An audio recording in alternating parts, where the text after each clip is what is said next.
Welcome, everybody, to A Balanced Life with Dr. Jacquie here on Black Star Network, and we are continuing our series called Putting in the Work. Today, we're going to be talking to some amazing authors and an author coach on putting in the work, an author's journey.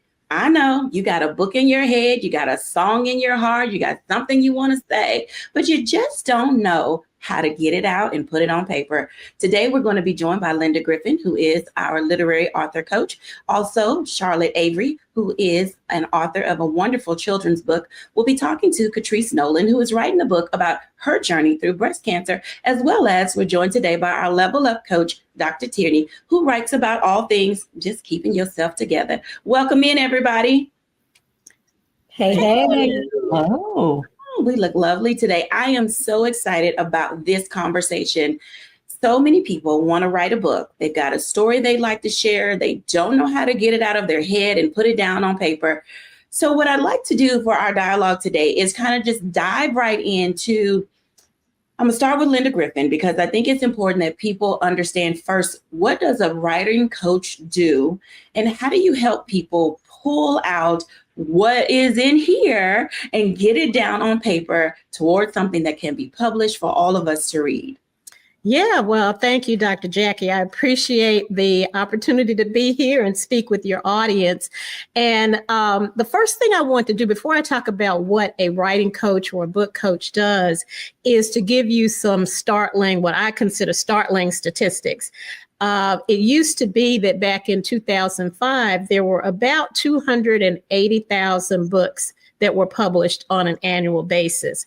Well, over the last few years, that has exploded, and over 2 million books are published every year. That is both traditionally published with a publishing house as well as independents.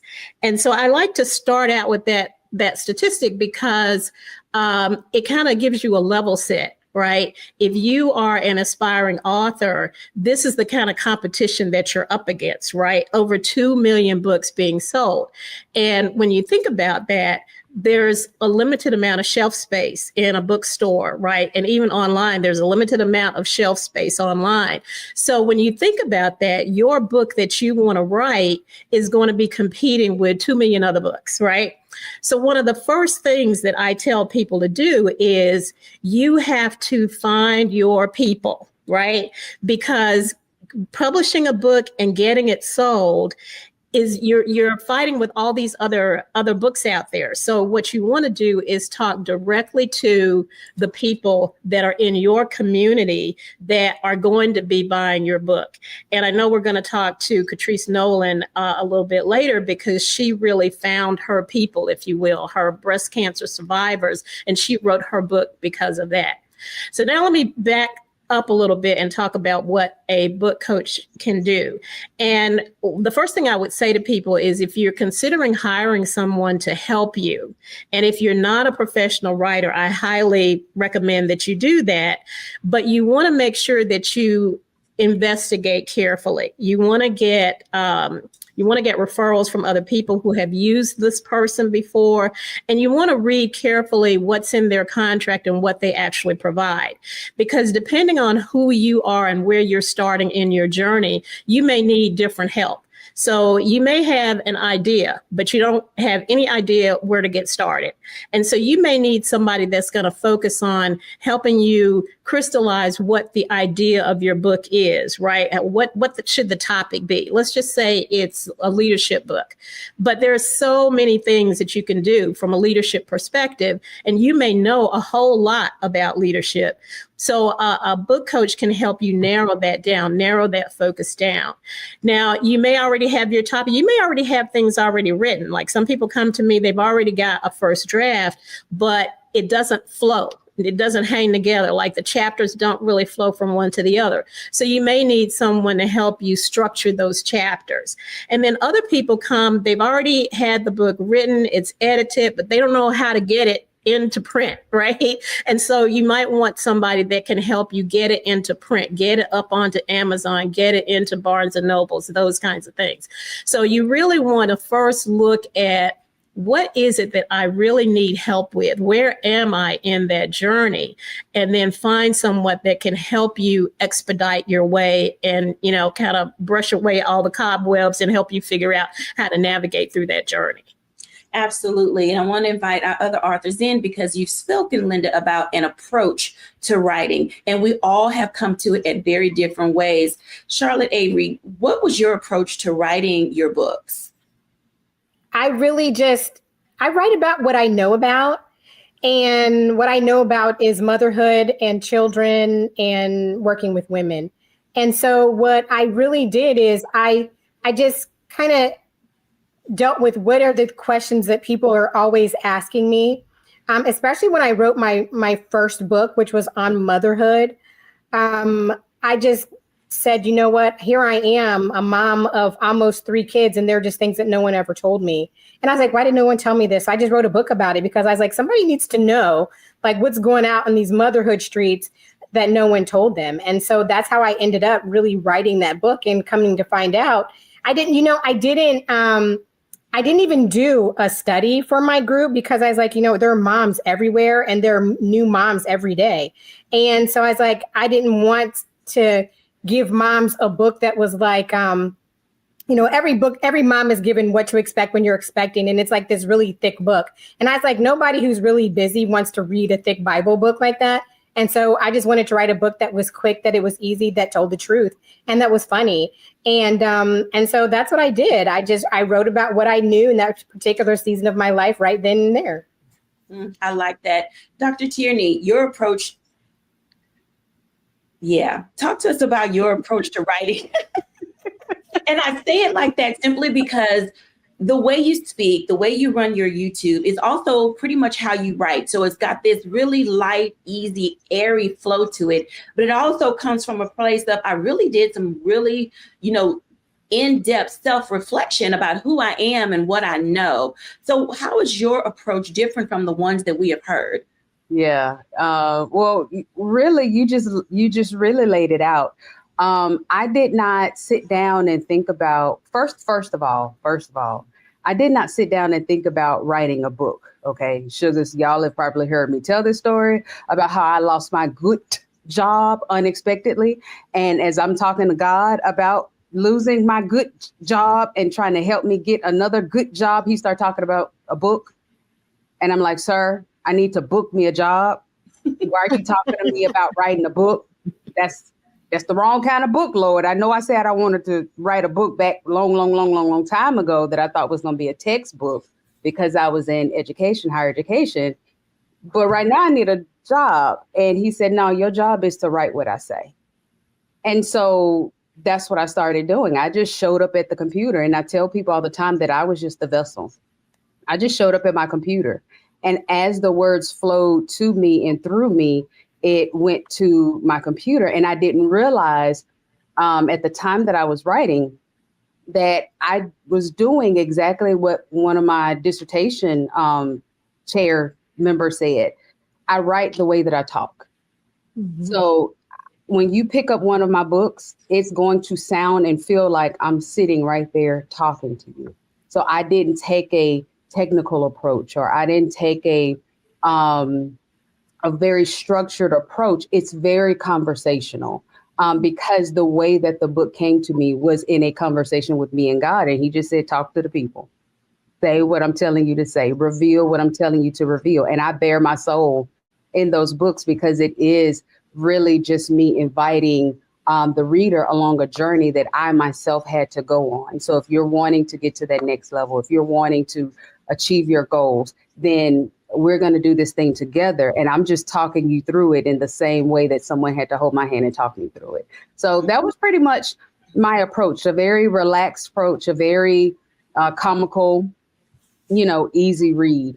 When you approach, like you said, my YouTube channel, my books, or just coaching with me, or just having a coffee with me. Actually, I should say tea because I don't like coffee. Having a tea with me. You're pretty much getting the same Dr. Tierney in whatever medium you're picking up. I like that. All of these approaches lead people to saying, oh, I don't have to do this in one particular way. Because there was a time when you had to say, I'm going to get my pen, I'm going to get my pad, I'm going to sit down, I'm going to do this and do that. But oftentimes doing this and doing that looks different. And Catrice, your journey is different. Linda did mention, about you finding your niche and finding your people. What has been your approach to writing, and did it relate to your journey personally, or because you had a tribe you needed to speak to? So thank you for the opportunity just to share my own unique experience. And I think, as you've seen today, each one of us has a unique approach or a unique experience that brought us to actually becoming an author. In my case, I had actually gone through cancer treatment. It had been a few years out, and I was sharing my own personal story with others, either one-on-one personally, or perhaps it was through different nonprofit organizations, support groups. And as I kept sharing and sharing, people kept saying, oh my goodness, the information you have that you shared, I didn't know that. Have you thought about writing a book? And because that question kept coming up over and over again, I thought, oh, okay, perhaps I ought to write a book. But then I didn't know where to start. And I knew I did not feel like I was disciplined enough to write a book, which is why I then approached Linda to help me through that process. And so she pretty much coached me along the way, pretty much just verifying for me, hey, this is your community, speak to your community, speak in your own voice to the community. And so that's what I did. I spoke in my own voice. I related my own experiences. I shared with them the trials and tribulations that I went through. And we decided to put in the book a number of what we called survivor secrets throughout that said, hey, here's perhaps a secret that you wouldn't know unless you've actually been through cancer. But in many instances, this is our only one time going through it, and we don't want to go through it again. So here are perhaps some secrets that can help you along the way, whether it's managing expenses, managing the interactions that you're having with your medical professionals, or even with your family members. We just wove a number of those items, lessons learned that I had personally had, as well as talking to others throughout my journey to help others. I like that. Ladies and gentlemen, when we come back after the break, I want to dive into what it looks like to have collaborations, whether you collaborate with other authors, whether you collaborate with a coach. Many of us get those emails saying, girl, can't you be a part of my book? I want to write about this. I want to write about that. But should you? Can you? And what would be the benefit? We'll be back in a moment after the break.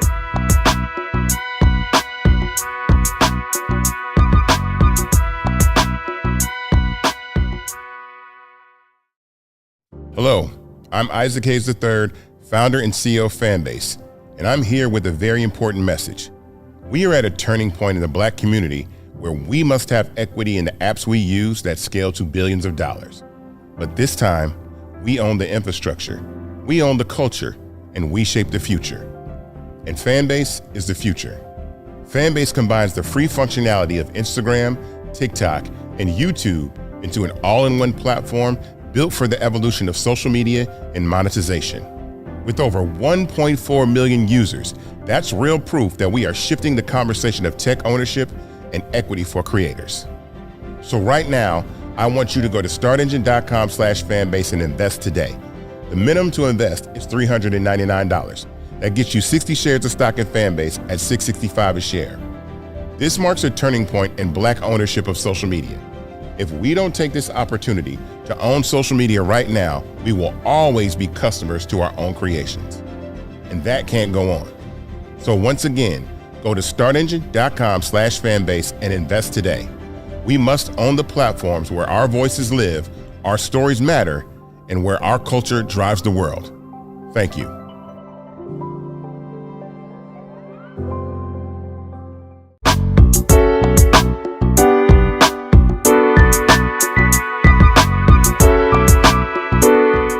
Welcome back, everyone. As you can see, I hope you have your pen, pad, and your digital device, because there's some wisdom keys that are being given today so that you can get what's out of your head and in your heart on paper. So ladies, let's talk about this for a moment, because for each of you, your collaboration, sometimes it's with God, sometimes that collaboration is with yourself, sometimes it's with a writing coach. I'm gonna start with Linda Griffin because we all get these emails, Linda, that say, hey girl, I'm writing a book. It's gonna cost you $500 for you to get in what you want to share. How do you discern whether or not you should be a part of a collaborative book or an anthology, whatever they're called these days, or if you should just do one-on-one with a writer's coach? And does a writer's coach help you find your chapter or two chapters in this particular collective? What does that collaboration look like? Yeah, very good question. I really want to start by reflecting back on something we said in the last segment, and I think all of the authors mentioned this, but it's really key to write in your own voice. I always tell my clients, write like you're having a conversation and with one person, because a lot of people think about a book and, I want everybody to read it. Well, yeah, you want everybody to read it, but if it doesn't seem personal to them, they're not going to read it, right? So you want to write as if you're sitting down, having tea or coffee with another person and speaking in a conversational language. The other thing that came out in the last section is short. Books need to be short. And when I say short, I mean 150 to 200 pages max, because people don't want to read a big 300-page book anymore. That's not where we are as a society. And so you want to make sure that you hone in on one specific topic, not everything that you know about everything that you've ever learned, and focus in your book on that. Now, about collaborations, there's some advantages to collaborations. If you feel like you don't have time, or if you feel like you don't have enough information to write, let's say, a 100-page book, then a collaboration might be good to get into one of these anthologies, because typically you're only writing one chapter. And usually the person who is running the anthology gives you some guidelines, like it needs to be, 300 words, 500 words, whatever it is for your chapter. And so there's some advantages to being able to say that, hey, I'm part of an anthology book. The disadvantage, though, is that it probably won't have your name as the author. It'll have the person who owns the collaboration's name as the author or /editor. And so it's more difficult for you to market it. So I want to step back for a minute, because one of the first things that I tell people to do is you need to understand what your why is. Why are you writing this book? What do you want this book to do for you? How is your life going to change after you write it, right? So if it's something where you want to get, let's say, speaking engagements out of it, then the book that doesn't have your name on it as the author might not be the best vehicle for you, because what you want to do when you approach these event organizers is you want to say, I've written a book and here it is, right? So that's kind of the downside to a collaboration. But if you just want to get your name out there, and especially if it's a reputable person who's done anthologies before, then it's a good way to get your toe in and get you some practice doing some writing. Get you in some practice. Dr. Tierney, talk to us about that for a moment, because Linda brings up a couple of good points about, one, writing in your own voice, but then also, who do you collaborate with when you think about your audience or other people? Dr. Tierney, if you were going to do a collaboration, especially in your vein of leveling up, what type of individuals would you be looking for professionally or personally that have experiences would tie into that? Because oftentimes people don't know where to get the people to be a part of a collaborative book. Yeah. Well, to answer this, I want to jump back to something that you were talking about before we went live here, where you said, okay, well, I already know that when I gather my sorors together, we're going to have an amazing conversation, and so just even in you saying that kind of answers this question. Who are those like-minded individuals that you already know you guys have a similar, not the same. It does not have to be the same. You don't have to have the same voice or the same ideas or, but there is a similar thought stream or process, or that would make for a good collaborative, that would make for a strong finished product of this book. So look at some of the organizations that you're in, some of the academic circles that you are members of, because that's where you will be more likely to find people that would ultimately help to create this, this finished product of a book. I would also say that you need to be very clear about, like, what was just stated, be very clear about what the intended outcome is for the book. Particularly with the collaborative, it's usually good to go in saying, hey, I want to hit these 5 topics. Which of these topics do you feel would be best for you, instead of saying, well, I kind of want to, and then you're just going to have a mess on your hands. So making sure that you are very clear about what this book is intended to talk about, and the topic that it is going to hit on will help you further identify who are your players that you need to have at the table to be contributors to the book. Thank you for sharing that, because this allows me to pivot just a little bit when you think about the relationship between the writer and the writing coach. And this is where Linda and Catrice are going to share with me and the rest of you who are watching. So there's one thing to collaborate with a group of people in a book. Everybody has a voice. The person who is doing the collab understands where they want to go and they want specific voices. But then there's that one-on-one relationship of who do you want speaking to you while you're trying to put your work together. So Linda and Catrice, this collaboration that the two of you have, this relationship that you built between coach and author, how does that develop? And Catrice, what was that experience like for you working with the writer's coach? My experience was good in that she held me accountable. Like I mentioned earlier in the previous segment, I do not believe that if I had not had a coach, that I would have completed the book. There were so many things that are competing in your just everyday life that for myself, the fact of writing a check is sometimes can be motivation enough for someone. But for me, it took another step. It was Linda actually pressuring me at times, and it was good pressure, to, no kidding. Here are the milestones. These are the targets that we need to meet. These are the timelines that you set up. Catrice, where are you at with this piece? It was truly, truly a coaching experience for us. So in that regard, it definitely helped to make me accountable. I like the accountability word. Linda, talk to us a little bit about the trust. Because yeah, I was going to say that. I think that the big thing is, if you're going to work with a writing coach, work with someone that you can trust, because this information that you're putting into a book, and let's just use Catrice as an example, as she said, this was her life experience. It was a tough experience in many ways, and there were some joyful moments as well. But, you're sharing your soul, if you will, with your writing coach, and you want someone who is going to honor that.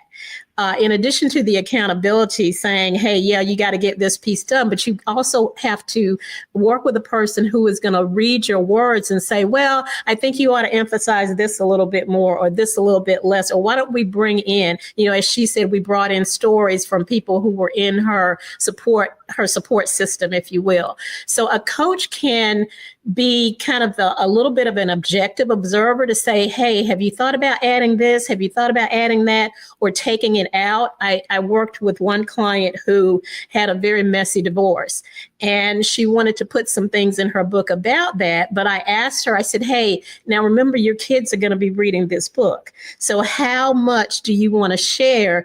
Do we want to take it back a notch to say, maybe we don't want to share everything. We just want to give kind of the highlights, because you don't want to have it negatively affect your kids. So I think that's really, really key.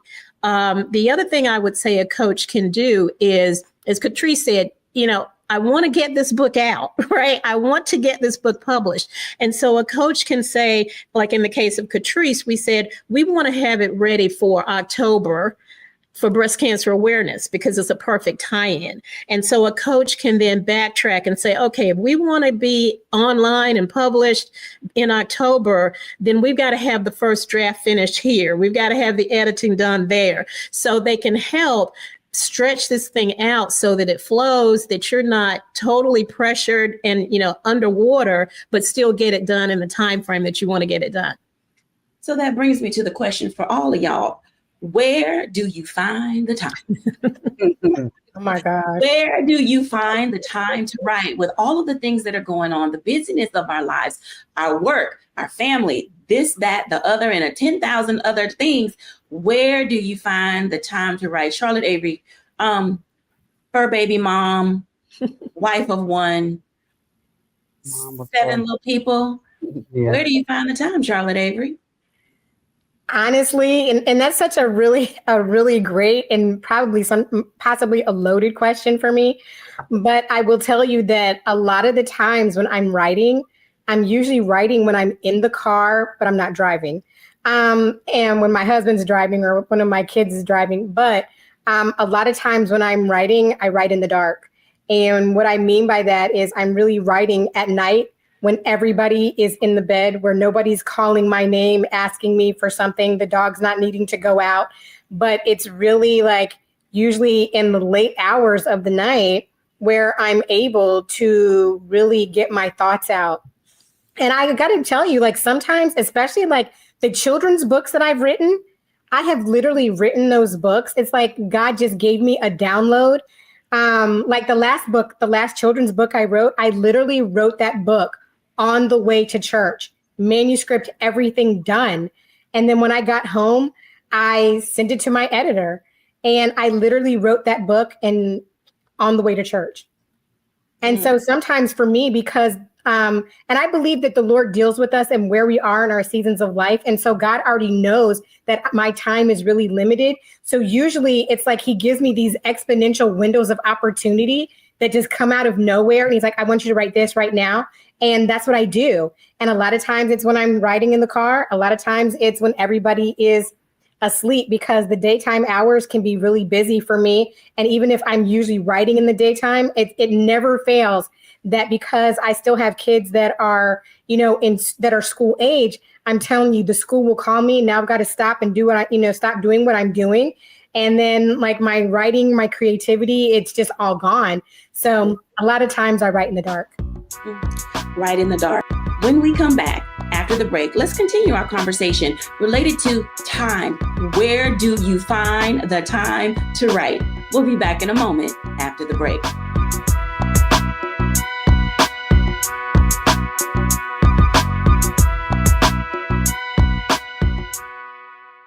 They said the quiet part out loud. Black votes are a threat, so they erased them. After the Supreme Court gutted the Voting Rights Act in 2013, Republican legislatures moved fast. New voter ID laws, polling place shutdowns, purges of black voters from the rolls. Trump's Justice Department didn't stop it, they joined in. In 2018, his DOJ backed Ohio's voter purge system, a scheme that disproportionately erased black voters. Their goal, erase black votes and political power. Yeah, that happened. These are the kinds of stories that we cover every day on Roland Martin Unfiltered. Subscribe on YouTube and download the Black Star Network app. Support fact-based independent journalism that centers African Americans and the issues that matter to our community.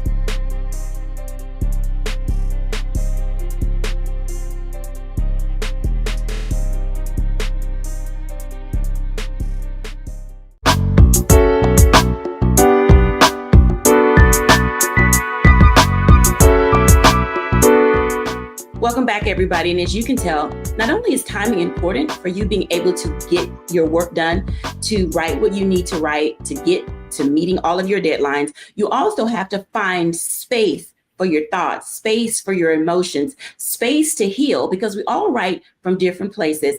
Dr. Tierney, talk to us about time. Well, Sugar, remember I said I lost my job, so I had all the time. I had a lot of time to just sit and write and think and write and sit and write and think.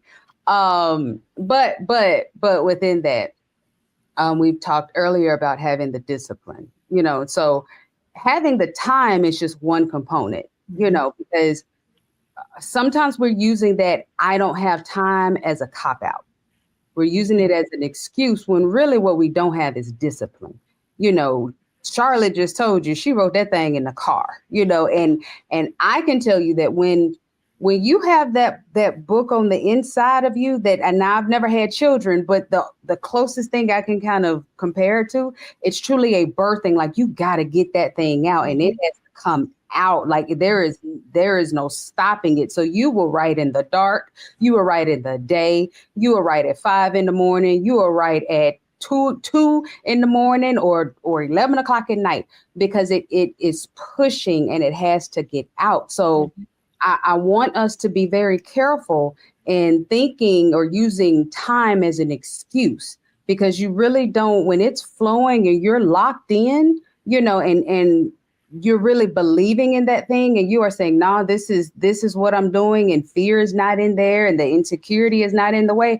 Oh, that thing will run out in 30 minutes. I wrote my first book in 9 months, and I didn't even realize that was fast until I was done. And somebody's like, whoa, 9 months, and it was completely done. And I was like, yeah, it just ran, you know, it literally like ran out of me, you know, so to speak. And that's with the studying, and that's what God dealing with me on some stuff, you know, in 9 months. But what it took was discipline. It took me showing up every day. You know, it took me, and I don't mean necessarily like writing every day, but me being present within me every day, me listening every day, me being committed to this body of work every single day, you know. And so that's the thing that we have to make sure that we have that discipline, or identify what's getting in the way of that discipline. Or, as you just heard, if we know that our discipline is a little sugary, then we need to get us a coach that'll help us with our discipline and help us, you know, stay accountable. So I don't want us to use time as an excuse, when really what we need to also be focusing on is our discipline. So that brings me to for our audience, I'm going to say that this is touchy, and I'm asking it this way because not only are there excuses, there's the readiness for your writing, depending on what you're going to be writing. There is hurt, there's pain, there's healing, there's self-reflection, and there's redirection. All of these things play a very big part. So Catrice and Linda, you talked about trust in that relationship, but when does readiness kick in? Because you got a chapter for it, you think you want to write it, but the tears won't stop flowing. So how do you find time to heal and find time to write? I think it's unique for everyone. Myself, I mentioned earlier, I did not write the book until perhaps 3 or more years after having gone through my cancer journey. And I think it was because it was at that point in time that I felt like I was actually helping others. So it wasn't necessarily a tool for healing, but actually ended up being a tool for healing, because I was helping others. And as you're helping others, it helps you to become more grateful about the experience that you went through. And that the hope is that what you went through can actually be a lesson that allows others to not have to go through some of those similar challenges that you went through. It definitely helped in that we talked about collaborations. In my particular story, I had my own journey, but also realized that my journey was unique. I also knew that my experience was unique. There were others who were around me that were experiencing what I was going through and having their own specific challenges. And so the collaboration idea that we came up with was to have my mother and father actually write a piece of the story. My sister, who at the time when I was diagnosed was actually pregnant with her second child, she actually wrote a piece and shared her story about when she found out and how she felt. It was so unique in that we actually hadn't talked about how she felt when she heard about me having cancer. The first time I saw it was actually when she wrote the piece and sent it in as a contribution. And yes, the tears did flow because it did make me relive that experience.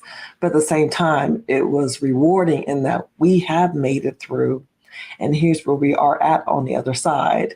And we actually put a piece in the book about being on the other side. And in that piece, my husband contributed about how he felt at the beginning and then how he felt towards the end. And so the book, although it wasn't intended as an avenue for healing, it actually ended up being one, at least for me and my family. I love that. Linda. Yeah, absolutely. And I think for a lot of people, depending on the type of book that you're writing, it can't, the act of writing itself, of having for the first time, putting it down on paper, so to speak, is part of the healing process. And I also have a few little tricks that I help my authors with, because I teach them not to necessarily write in order, like chapter 1, chapter 2, chapter 3, because sometimes the words don't flow that way, right? And so I teach them to use a mind map that just has everything, all of their key topics out there, and then they pick the one they want to write about today. That way, even though you may be struggling with a particular chapter, it may be too much for you today, then just pick another chapter, right? And write on that.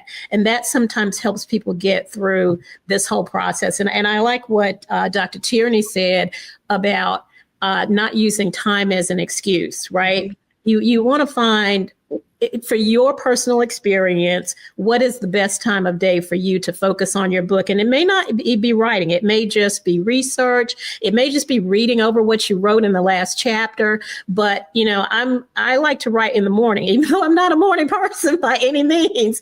But for me, if I can get my writing done, the first thing I do before I start getting into the busyness of the day, that's how I can get things done.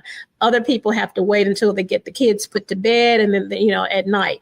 And now we've got so many tools. We've got, you know, all of our phones have apps where you can record things. I encourage people, if you're not really a words person, you know, you don't feel like you can put the words down, then just speak the words. You know, we talked about that in the last segment about having a conversation.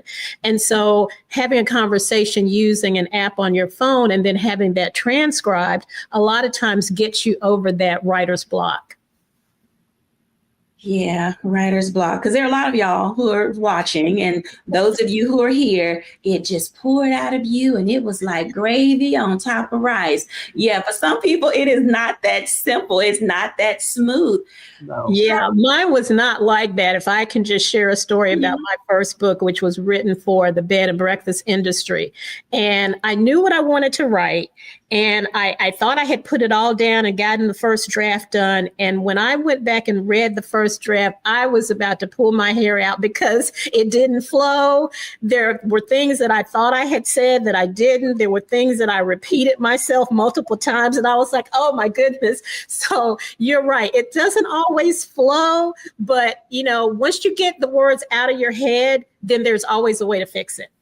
And if I can jump on the back of that. Yes. Because mine flowed. Once I sat down at the computer and the oil started flowing, it was flowing. I was, oh yeah, we writing this book until I got to that chapter on forgiveness. And I was like, Lord, you done talking? And he said, no, ma'am. I need you to go to my word, go to the Bible and read everything that I said on forgiveness. And I was like, you kidding, right? Wait, no. And so I showed up the next day and it was silent. And even when I tried, because I had the direction he had given me, and it shut down until I opened that Bible and literally went through the concordance and read everything about forgiveness. And he was dealing with me on my unforgiveness. Mm-hmm. So in that time of me writing, he said, okay, now we got to stop because now I got to deal with you. You need some perspective on something that you thought you had dealt with, that we are not going to write anything else until we deal with that, until you go talk to that person, until you go heal this thing. Matter of fact, call your therapist in the process of this. And once I had done that, then he said, okay, keep the party going. And that's when then I was back in the flow. So sometimes, like we said, this writing can be a healing, process, but we also have to allow that time for perspective, so that thing can age well. Because now when I go back and write it, I'm like, oh, that was so brilliant. That was so good. But I know I had to stop and actually do that work in the middle of writing so that I can continue writing. So there is no, this writing process is not a clean from beginning to end and everything. No, it can get real sugar. I think we all laugh about that. And I'll bring everybody back in just a moment before we go into break. I think we have 2 minutes before we go into break. And I wanted to, so I'm going to preface this before I go into break, because Charlotte has written books for kids. Linda's helped people write books. But as you all are watching, you can tell that we don't write fiction.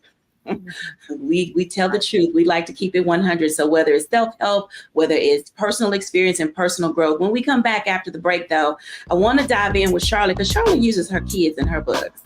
And so we get permission from our kids to talk about them and the things that we write about. And Linda mentioned that too, about being important about sharing things before their time.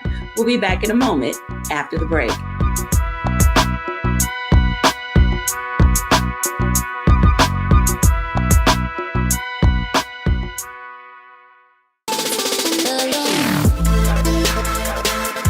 Hey y'all, welcome to The Other Side of Change, only on the Black Star Network and hosted by myself, Bria Baker, and my good sis, Jamira Burley. We are just two millennial women tackling everything at the intersection of politics, gender, and pop culture.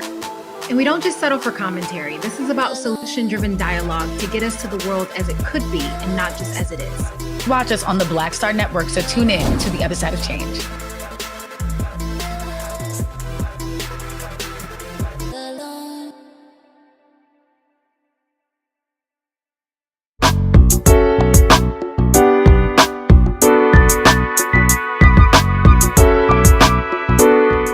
Welcome back, everybody. And as you can tell, writing can be so much fun. And we all enjoy what we do because we believe in what we say. We like helping people. We enjoy getting the word out and just moving forward.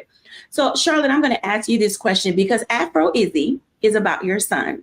Yes. And in writing, using your children, it's like preachers. So for those of you who are watching, all you PKs, I know you heard because your mama, your daddy, your auntie, your uncle, your cousin, somebody used your life story in a sermon and you were sitting on the front row just like, oh my God, I can't believe they did that. Charlotte, in writing for children and using your own family, do you have a conversation with your kids about that? Or was this something that Izzy wanted to do? I love that question. So when I got the idea to write Afro Izzy, I mean, it was totally inspired by him because, you know, Israel at the time, he had never had a haircut, you know, from birth to the time he was 9 years old. He's never had a haircut. And actually, he just recently got a haircut for the first time and now he's 14. But anyway, I wrote that book. And when I told him, I said, you know, Israel, I said, mommy is going to write a book about you. And he was like, really like, just so shocked. He's like, you are? Like, he was like really intrigued. And so he asked me what I was going to write about. And so I told him, but I told him that I also wanted it to be a surprise. But I told him that I wanted to write a book about him and his self-esteem and how much I loved how he fully embraced who he was as, you know, being, I mean, because he's the one who said Afro Izzy, because I would always ask him when his birthday came around, Israel, are you ready for a haircut? And he was like, no, ma'am, I'm going to always be Afro Izzy. I love my hair. My hair is part of me. And I love that. And I was like, gosh, I just want, you know, Black boys and kids to really walk in the fullness of who they are. And so even though he didn't know the story, he knew that I was going to write about him. And just his excitement and the fact that I was going to write a story about him, he was just so excited. And his excitement even made me that more excited. But the fact that I knew how it would impact other children, whether they were brown or not brown, whether they were boys or girls, the main theme of the book of empowerment and being who you are and loving yourself, it's a universal story. And so I told him, and I didn't necessarily ask his permission, but the fact that I told him and he was excited about it, it was amazing. How does he embrace? Does he do some of the book signings and go to, I mean, because not everybody has a person that is the story. And so does he enjoy doing that? Has he ever gone? Because I say this because there are a lot of people who toss their children into their dreams. Yes. But at the same time, they never ask the child how they feel about being front and center. In children's books, we need representation. I think that it's very important. But does he embrace being public that way and go to the book signings? So what he does is when people want a book, especially if it's not at if they're not at a book signing or whatever, people will ask me, well, can Israel sign it too? And so I'll tell him, Israel, mommy's going to do, this. Oh, I did a school assembly like last year, and I took some books with me, and I asked him, would you sign these books? And people will usually ask me if he will sign the book too, because there's also a picture of him, a live picture of him inside the book, so people can see who he is. And so he loves like writing his signature, and he'll sometimes write a little statement where near my statement of when I'm signing the books too. And so he really loves doing that. He really, really does. I think that's important that we give our children opportunities to be engaged. And Linda, do you work with kids, and have you worked with parents who help children write books? Because kids have stories to tell too. Yeah, I actually haven't worked with kids writing books. Most of the people that I've worked with have been parents, similar to what Charlotte said. I have a client, her book is called When the Bow Breaks, and it is about her daughter who had a natural hairstyle, always had it up in like bands and stuff. And this actually happened to her at school. One day it broke, it popped, and her hair just flew out. And so she wrote a book about that and how, whether she was going to be accepted or not. So it was all about self-acceptance and that kind of a thing. But it is very important for, I think, kids to also have a voice. And I know there are many young authors who write books about their experiences, but I have not worked with any directly. I want to, if you don't mind, I want to add something. I want to add this. So in the current book that I'm writing, which is not a children's book, it's really about the hard parts of motherhood. And of course, I know about the hard parts of motherhood because I have 7 children. But in saying that, I wanted to say that there are some stories that I'm sharing in this current book that I'm writing, that I have had to go to my children now, especially that they're older, to ask them, I tell them, I want to talk about this particular thing. Are you okay with that?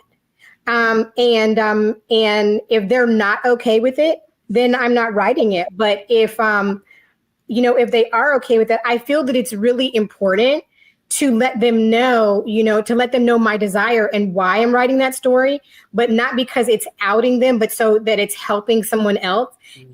But I tell you what, if there's ever a time that I am writing something that any of my children are like, well, I don't feel comfortable with you sharing that particular story, then I'm not going to do that, because it's not just my journey, it's my journey with them. And I can't just write about something that is my journey that has something to do with them if they're not comfortable. I just think that that's like a complete invasion and lack of consideration. Yeah. So let's have a coaching moment for that. And I'm going to talk to Catrice and Dr. Tierney about this, because listening to Linda and Charlotte talk, there are going to be times where some things need to be said. How do you all coach family and others around you when things are going to come out? Because both of these ladies are coaches. Linda's a coach, Charlotte's a coach, Dr. Tierney's a coach, Catrice is a coach. Each of you became coaches because of your life experiences and what you offer to people. I'm going to ask Catrice first, and I'm coming to Dr. Tierney, because you have something you need to share. And you need to share it with other people. And the kids are like, and the husband is like, and the parents are like, no, we're not talking about that. Catrice, when do you have the conversation of saying, this is very necessary, and what's holding you back? Not like you're going to push them toward it, but sometimes we can feel that, okay, so what's the anxiety? Why can't we talk about it? And how do you move people to having these tough conversations so that healing in that regard can take place? Because the book is going to be printed at some point, but maybe I don't want them to know my mom had cancer. Maybe I don't want people to know that I experienced hardship, because they're also trying to get their identity together at their age in certain circles. I think it is challenging, especially, children of, people who have been through cancer.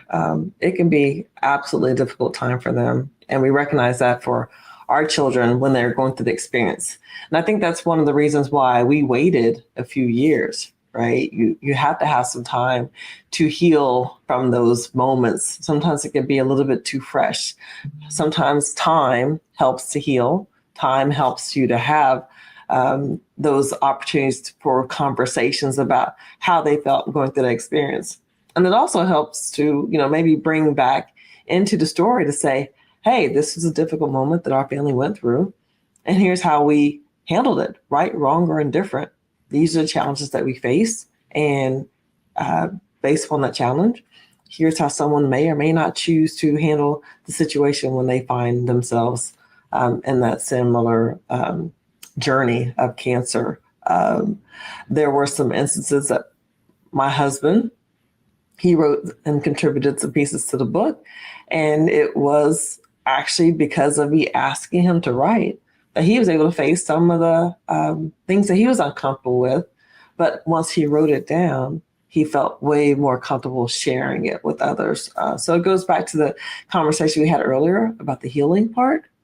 Sometimes the book has forced us to actually talk about the situation, talk about what's uncomfortable, and talk about what we could do to make the situation perhaps more comfortable so that we can share it for others so that they can also experience that similar healing. Absolutely. When we come back after the break, I'm going to dive in with Dr. Tierney because we need to talk about how do you coach yourself, coach your family, coach people around you to be ready for what you have to say. Because guess what? It's coming out in print. We'll be back in a moment after the break.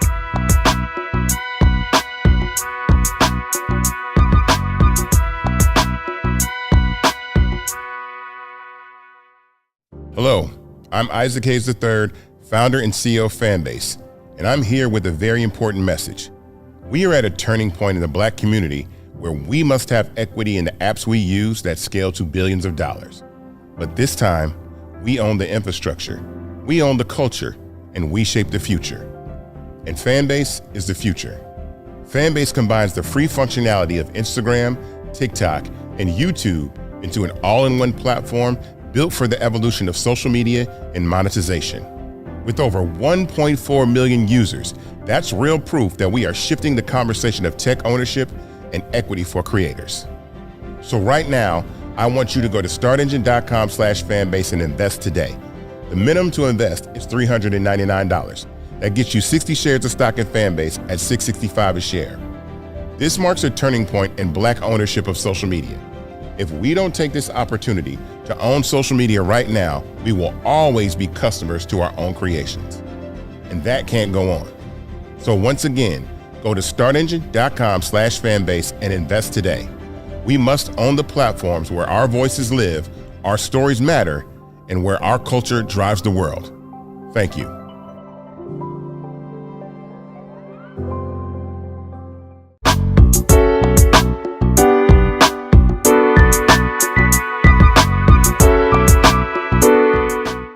Welcome back, everybody. And so, these are the difficult conversations that authors have, that writers have, that coaches have with individuals who are in this space of healing and self-discovery and wanting to share information for the greater good. Dr. Tierney, walk us through this journey of moving people along so that things can keep moving along in this sphere of being an author and writer. Yeah. So I'm going to answer this question from the perspective of an author. Okay. When I wrote my first book, I'll never forget, I sent it to my editor and the first 3 chapters or something. And my editor called me and said, "You just over there butt naked, no socks on, no nothing. You just really out here just truth telling. It's just telling on yourself. It's just telling that, and it's a very vulnerable space to be in, but what I realized in writing that first book was that was part of my calling, was to tell the truth. Even if that meant telling on myself. I spill my own tea. Y'all have heard me say that. And that in that transparency, that's where healing comes. Because maybe if you hear me say it, then that'll give you the courage to be able to say it so that you can get released from it too. And so in me realizing that and writing my first book, my friends, everybody, my family, I tell them, hey, if you don't want me to talk about it, don't do it. because God has told me to. So one day he gonna make me tell it. He gonna make me tell it on myself. I mean, that is something I tell to myself, girl, don't do that. Because if you say that, God gonna make you tell it. He gonna make you tell it to a lot of people, either in a book, on YouTube. He gonna make you tell it, And so not from a place of condemnation or shame, but from that place of healing. This is part of what I've been called to do as a coach, as a author, as a media personality. Okay. So I put that out there for my family saying, hey, that's part of my calling. I have to tell it. But in the telling it, though, I'm always going to be respectful. I'm always going to make sure that I'm covering the people that I'm telling it. So in my first book, I had to talk about my tumultuous relationship with my father. I talked about in a situation with my cousin, but I went to them and said, hey, I have to talk about this. Is it okay if I talk about it? And they both were like, yeah, tell it. I mean, hey. Now, there were some other things that I had to tell that were purely mine, but were connected to some people. And in those cases, I obscured the name, the place, the time, the gender, the role, the title, so that you will never know who that person is. The reader would never know exactly who I'm talking about, but the thing, the story, the healing, the transformation that happened in it is what I have to tell. So I'm being very, very clear as I'm saying this, because a lot of times when we are the truth tellers, we think that to keep it 100, we got to air all the dirty laundry and embarrass everybody. No, there should always be a level of respect. There should always be covering. There should always be decorum, sugar. And so you can tell the truth and still give the other person the right to their story. We can always know what to tell and what not to tell, and when to tell, what to tell, but there is that element that says, hey, if we don't tell it, then we won't get healed from it. And before the book was released, I went to the individuals that are in the book that you will never know who they are. And I starred the little pages and I let them read it first. And they looked at me and said, you talking about me, ain't it? Yeah, sure, I'm talking about you. And they said, thank you for how you handled it, because you are telling the truth. And I didn't realize that this is how and it started a whole conversation that then led to some healing on their part. But because of how I handled them with respect, of how I covered them and gave them the opportunity to then make the decision of how they wanted to walk through their trauma, their triggers, their hurt, is what then helped the healing. So whenever we are telling it, it's not that we shouldn't tell it. We just got to sweep it under the rug, because then it doesn't ever get healed. But we should always be mindful in how we're telling it and when we're telling it, and making sure that we are always handling everyone that we are talking about, whether they've given us their permission or not, or if it's our story, if God has given us our permission. We should always handle it with respect and never leave anyone feeling embarrassed or uncovered or in shame, because that's not what this is about, sugar. Well, I have a question. Yeah, go ahead. So sometimes we write books, and when we write books, some of the things that people that we write about, some of those people are not living anymore. Mm-hmm. And so, I'm hearing what Dr. Tierney is saying about, writing with respect and dignity and what have you. And, sometimes people write books and they wait to write them after a person dies, so that they can really write to the depth and breadth of what was inside of them. Mm-hmm. And so, Dr. Tierney, I'm just wondering, even though Dr. Jackie's doing this interview, but I'm wondering, what do you think? What do you say about that? Well, if you're writing a story or you're telling something, what if the person is dead now? Can you feel free to now not out them per se, but to not, to say, what, my person did such and such, and so on and so forth. How do you feel about that, Dr. Tierney? Yeah. I think that's an individual decision based on that individual's healing process, mm-hmm. and who else may be connected in that individual's scenario. So maybe grandmama is gone, but auntie is connected to whatever was there. So it may boomerang back on auntie. You know what I'm saying? Mm-hmm. So just making sure that we are really taking inventory of all of the players, all of the scenarios, that are connected. So yeah, grandmama might be gone and you may feel, okay, now I can release myself from, this and tell this story, but making sure that those that love grandmama and those that might have been still connected to it, maybe we don't say it was grandmama. Maybe we say, I got a friend who's grandmama. There's different ways that we can still tell it. And maybe it doesn't create this ripple effect of hurt. Now, in saying that, sometimes, Sugar, it is that the Band-Aid just got to be ripped off. Okay, grandmama gone to glory. Well, let me tell you about my grandmama, and what that then did. But again, in the way that we tell it, we don't have to, just run grandmama into the ground. We can still tell the story in a way that says grandmama did the best that she could with what she knew. And here's where grandmama was coming from. But even in that, here's the hurt that, that. So making sure that the story has balance and it's not just an expose, to their dirty laundry, and I think that's where that heart posture and that intent comes in. This is why we give the perspective. We need that perspective, and we need to make sure that we are healed, because my story is going to be different if I'm still sitting over here hurting from what grandmama said, as opposed to if I have healed. Then the way that I look at the situation, the way I talk about the situation will be from a healed place, and healing begets healing. Yeah. Hurt begets hurt. So if we are telling the story from a place of hurt, all it's going to do is hurt. Yes. But if we're telling the story from a place of healing, then it's going to get us more healing. And even if Auntie is connected to that story, this may usher in Auntie's healing instead of just opening more wounds to hurt, others that are in the scenario. So that's why it's important, Sugar, that we make sure that we have done our work, before we start kind of telling these stories, particularly where other people, are connected. And if I can chime in for a minute as well, it's not always other people. It may be the author themselves. One of my clients who is very, very successful, corporate job, that kind of a thing, but in her earlier years, she went through some things, right? Abuse and other things. And she wanted to write this book about her healing process. But at the same time, she was really struggling because she said, do I really want the people I work with to know that this is my story?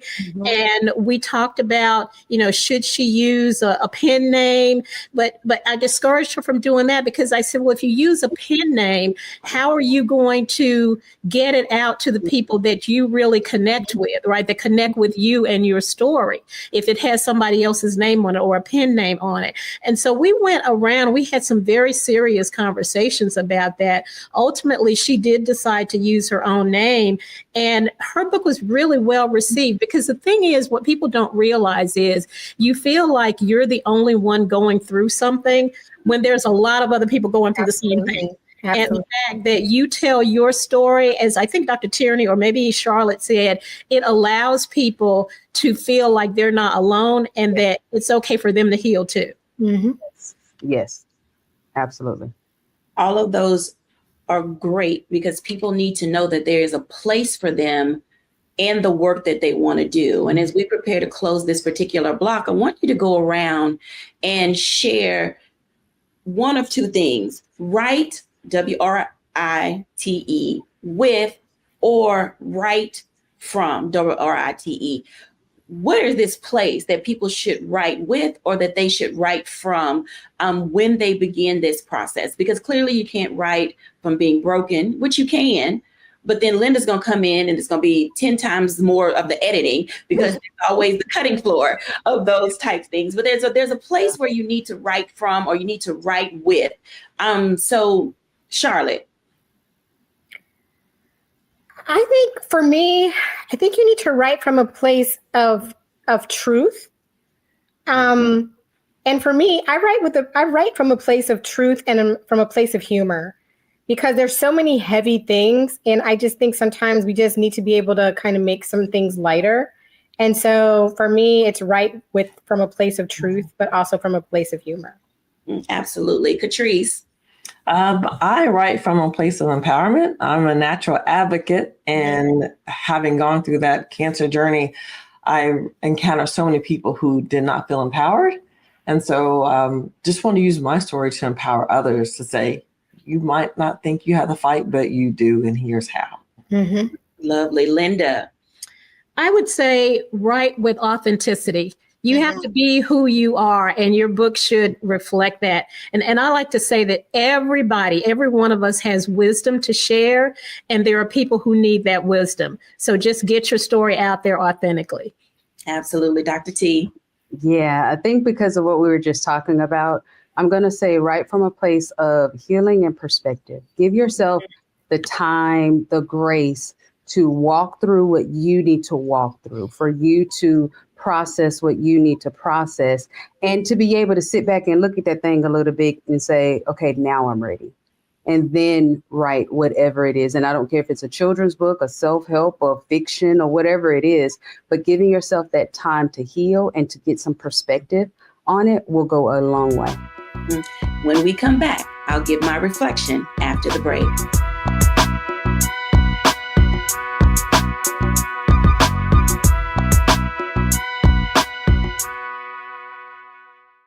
Hello, I'm Isaac Hayes III, founder and CEO of Fanbase, and I'm here with a very important message. We are at a turning point in the Black community where we must have equity in the apps we use that scale to billions of dollars. But this time, we own the infrastructure, we own the culture, and we shape the future. And Fanbase is the future. Fanbase combines the free functionality of Instagram, TikTok, and YouTube into an all-in-one platform built for the evolution of social media and monetization. With over 1.4 million users, that's real proof that we are shifting the conversation of tech ownership and equity for creators. So right now, I want you to go to startengine.com/fanbase and invest today. The minimum to invest is $399. That gets you 60 shares of stock in Fanbase at $665 a share. This marks a turning point in Black ownership of social media. If we don't take this opportunity to own social media right now, we will always be customers to our own creations. And that can't go on. So once again, go to startengine.com/fanbase and invest today. We must own the platforms where our voices live, our stories matter, and where our culture drives the world. Thank you.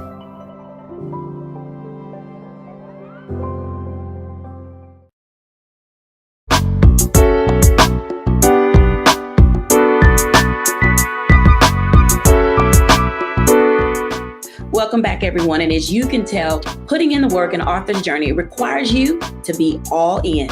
Head, heart, mind, body, and soul. You got a story to tell. You've got people that need to be helped. And you are the one who's been given the voice and opportunity to do so. I hope that we've said something here today that will get you onto your author's journey. And of course, Linda Griffin has the 411. Thank you all for watching. Bye now.